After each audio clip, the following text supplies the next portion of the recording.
eu falo o que eu chamo de revelação. O que é que eu chamo de revelação? É quando o teu interior, o teu homem interior, entende que a palavra de Deus, ela não se trata apenas de contar uma história a respeito de Deus. Não, não é apenas contar as histórias da Bíblia.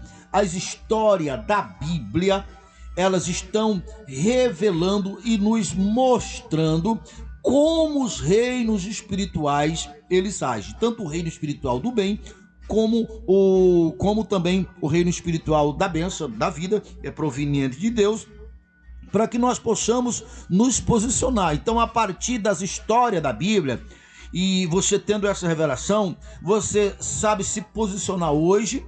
Por quê? Porque as forças do mal que atuou lá no passado, que está registrado na Bíblia, elas não ficaram velhas, elas não mudaram de ideia, porque o mal, o diabo, ele só veio para matar, roubar e destruir, enquanto que Jesus só veio para que nós tivéssemos vida e vida com abundância. Então, quando você tem isso revelado, você entende que não se trata apenas de uma história. Você sabe que, dependendo do seu posicionamento, da sua consciência de fé, do seu viver prático, da tua base de fé, você vai entendendo, ou você entende, que se você brincar, a sua vida vai ser amarrada. Você vai ser paralisado, você vai passar por essa vida sem desfrutá-la, você vai passar por essa vida cheio de problemas, cheia de dores, cheio de amarras, e você vai achar isso tudo normal, você vai achar isso natural. Então a maioria absoluta está vivendo nessa realidade, até a você ser revelado. E quando a você é revelado, você vai entender e você vai olhar para as mesmas histórias da Bíblia e vai tomar experiência a partir delas para se posicionar, e vai entender também o plano de Deus, nesse plano que você está livre, nesse plano que você está solto, nesse plano maravilhoso assegurado pelo céu, para que você tenha vida e vida com abundância. Se quiseres me ouvir, comereis o melhor dessa terra. E dentro dessas histórias, uma das histórias que aconteceu de fato, mas que muito importante, que está em nossas vidas, atualizadíssima em nossos dias. Estarei aqui em Gênesis 3, a partir do verso 17. Observe o que está aqui. E disse a Adão: visto que atentaste à voz da tua mulher e comeste da árvore que eu te ordenara não comer, maldito é a terra por tua causa. Em fadigas, observe, em fadigas, será que isso é familiar em nossos dias? Em fadigas, obterás dela o sustento, da terra que está maldita, durante os dias da tua vida. Ela produzirá, a terra produzirá cardo.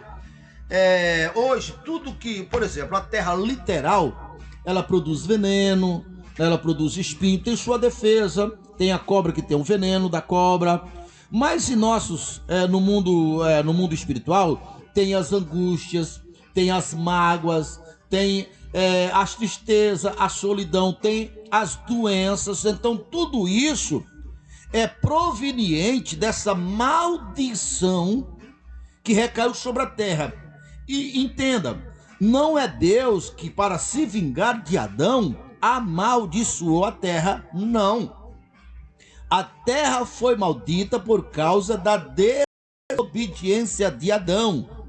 Veja, Deus, ele não é um ser evoluído. Deus não é uma coisa que se toca. Deus, ele é uma essência, a essência da vida. Deus, ele é a verdade. Deus, ele era a justiça. Então, enquanto Adão estava operando nessa comunhão com Deus, que era operando no interior de Adão, na vida de Adão, ele só conhecia a verdade, ele só conhecia a justiça, ele só conhecia a vida. E isso durou até ele ouvir uma palavra que opositasse a justiça de Deus, a verdade de Deus, que difamasse a Deus. Então isso é o que corresponde espiritualmente, isso é o que corresponde o fruto que Adão comeu, que a partir daquele momento Adão passou a lidar com a ciência ou conhecimento ou com a realidade do bem e do mal. E esse conhecimento ou essa ciência do bem e do mal é a nossa realidade em nossos dias mais mal do que bem. Porque existe muito mais pessoas operando no espírito do mal, do engano, do que pessoas operando no espírito do bem. Mas o bom saber é que a vida, o bem que é Deus, ele é autossuficiente. Não importa, não interessa a quantidade de pessoas ao teu redor que estão operando no espírito do erro. Mas se você operar no espírito de Deus, o céu cumprirá tudo que o céu prometeu para você. Então, a primeira coisa que você precisa entender é que essas palavras, que essa declaração, ela está atualizadíssima em nossos dias hoje. E continuando aqui para nós concluir, a partir do verso 19, do suor do teu rosto comerás o teu pão, até que torne a terra, pois dela foste formada, porque tu és pó, e para o pó voltará. Eu sou muito observador por onde eu ando, com quem eu converso nas minhas ministrações. Eu falo muito sobre esse assunto. Eu tenho observado pessoas que eu conheço que durante a sua vida inteira nunca soube o que é uma alegria permanente, apenas alguns pontos de extração de alegria, nunca soube o que é qualidade de vida, nunca soube, porque a qualidade de vida, ela não está firmada só nas coisas. As coisas, quando você está firmado em Cristo, quando você está firmado na vida, as coisas vêm para somar. Mas muitas pessoas querem substituir essa paz interior, essa consciência interior de andar com Deus com coisa, aí as coisas que serviriam para o bem, vai servir para o mal. Quantas pessoas têm suas contas recheadas, seus carrões, suas fazendas, suas mansões luxuosas, mas quer tirar a própria vida, né? É por isso que eu digo que eu oriento a humildade do Clexton para si, porque nós somos tão humildes que nós mesmos nós optamos em colocar em primeiro lugar o reino de Deus, mas Deus nos abençoando com um carrão, nós somos humildes, nós aceitamos. Se Deus nos abençoar com uma casa, com uma mansão, nós o aceitamos, não é isso? Mas essas coisas, por si só, não assegura a vida, não é? Mas ela, se quiseres me ouvir, comerás o melhor dessa terra. Então essas coisas, boas. Então o que é necessário você entender, o que é o que eu estou revelando para você, é que eu tenho visto muitas pessoas, mas não são poucas pessoas. Elas têm uma vida de dor, fadiga e canseira todos os dias. E o que elas têm, o que elas conseguem, eu não estou falando de um momento de dificuldade que, infelizmente, todos nós passamos. Eu estou falando de uma vida inteira na falta, na escassez. Quando sai um problema, chega outro problema. É dor da falta, é a dor da sua família toda deturbada. São filhos complicados, são pessoas, são entes queridos que detratam um do outro, que morde um ao outro, que faz mal um ao outro. Então essa pessoa, quando vai dormir, tem medo de ser assaltado, tem medo de alguém invadir a casa. Quando acorda, tem medo de ser assaltado, tem medo de alguém tomar isso. Quando não tem paz, nem canto nenhum, momento nenhum na vida. Isso é vida que se vive uma coisa dessa? Então, tudo isso é reflexo da maldição que recaiu sobre a terra por causa da desobediência de Adão. Adão cometeu esse erro, você não tem nada a ver, você está pagando.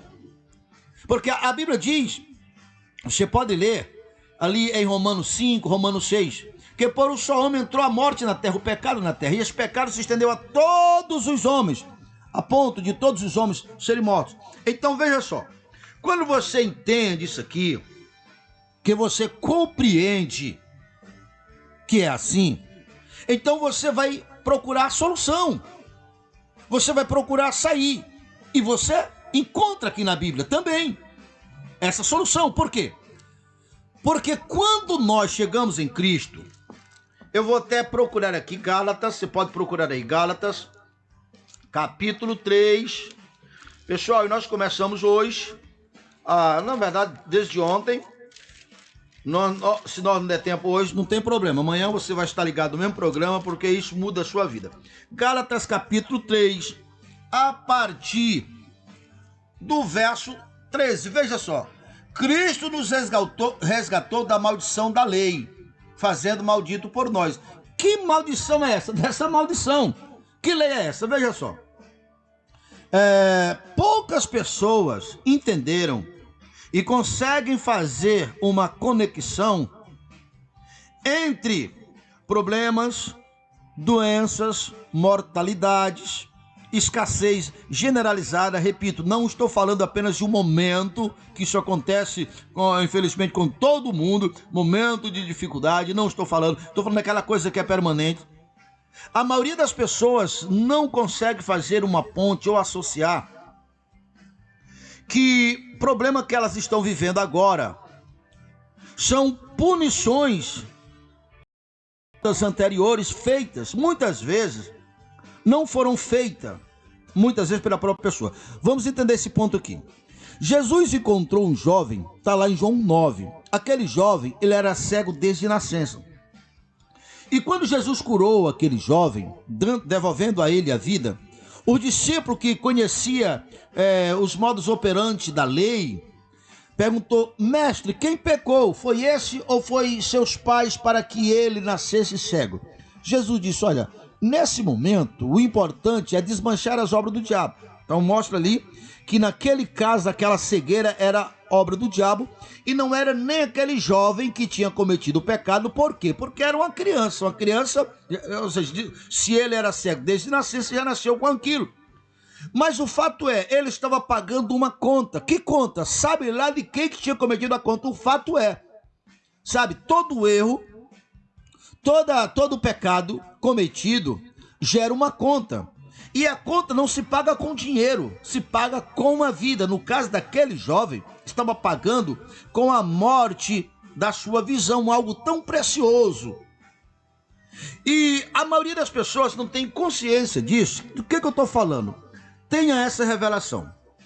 Na lei era o seguinte: se você lê dente por dente, olho por olho. Suponhamos que o seu pai furou os olhos de uma pessoa, seja querendo, seja não querendo, ou roubou o direito, roubou uma pessoa, ou cortou o braço de uma pessoa. Vamos só criar uma situação para você entender.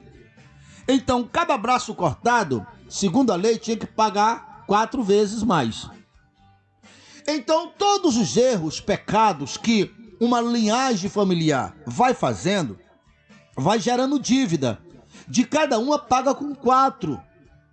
E essa dívida, ela é eterna, ela não acaba nunca, ela é para sempre, até a pessoa chegar até Cristo, porque a lei perdura sobre o homem enquanto o homem viver. Gente, e como é assim, pastor? O senhor não está vivo? Pois é, quando nós chegamos em Cristo, nós morremos em Cristo. E quando nós morremos em Cristo, a conta foi paga, porque foi aquela conta que recaiu sobre Jesus. Por isso você encontra que ele, Jesus, foi maldito. Aqui em Gálatas está falando exatamente isso. Olha aqui, ó. Olha aqui, ó. Cristo nos resgatou da maldição da lei, fazendo ele próprio maldito em nosso lugar. Ou seja, ele pagou todas as contas que os nossos antepassados cometeram. E quando ele pagou, agora ele pagou para todo mundo. Mas enquanto a pessoa se manter distante, separado dele, a pessoa não está fazendo parte desse benefício, não entrou na aliança, não entrou no acordo, ele não usufruirá. Porque Deus amou o mundo de tal maneira que deu o seu único filho para todos, que nele crê não pereça, mas que tenha vida eterna. Então vamos entendendo. Então, quando você chega em Cristo, a punição ou a conta que você deveria pagar foi aquela que Jesus pagou. Para quê? Para que você ficasse livre da dívida. E a continuação fala: para que as bênçãos de Abraão cheguem aos gentios, que somos nós, em Cristo, a fim de que recebemos pela fé o espírito da promessa, ou seja, o selo, ou a semente, ou a herança, ou o DNA, ou a linhagem da promessa. De que promessa? De Abraão. Então, Abraão, ele foi um homem abençoadíssimo por Deus. Então, a maioria das pessoas, elas não conseguem fazer essa ponte, fazer esse entendimento que as dores, que o sofrimento, sabe, são percas, são coisas terríveis que está acontecendo agora, mas são contas feitas durante a herança familiar. Você precisa chegar em Cristo para ser interrompido isto. Por isso eu lhe falo que Cristo não é religião. Em nenhum outro nome não há regra, não há lei, não há religião que faça isso, unicamente Cristo. Porque ele foi o único que morreu e ressuscitou. Ele pagou a nossa conta. Mas você, enquanto você não chegar até ele, você próprio está pagando essa conta. A sua família está pagando essa conta. Por isso, as dores, o sofrimento, porque está debaixo de maldição. Porque essa maldição entrou na terra lá na desobediência de Adão. Está vendo? Pode passar 1000 anos se Jesus não voltar. Isso não muda, porque isso só muda quando uma pessoa chega em Cristo e Jesus vier que regenerar, sabe, e transformar essa terra em uma nova terra e esse céu em um novo céu para limpar para sempre a maldição. Amanhã eu vou continuar falando desse ponto aqui para frente. Você não pode deixar de estar conosco amanhã a partir das 7 horas da manhã. E lembrando mais uma vez, a Comissão dos Milagres é no dia 19 aqui na Praça do Laranjeira. E quanto a eu e quanto a mim, estou retornando para minha casa. E você, muito obrigado por estar conosco. Tchau para cada um de vocês. Tchau, craque da sonoplastia. Até amanhã.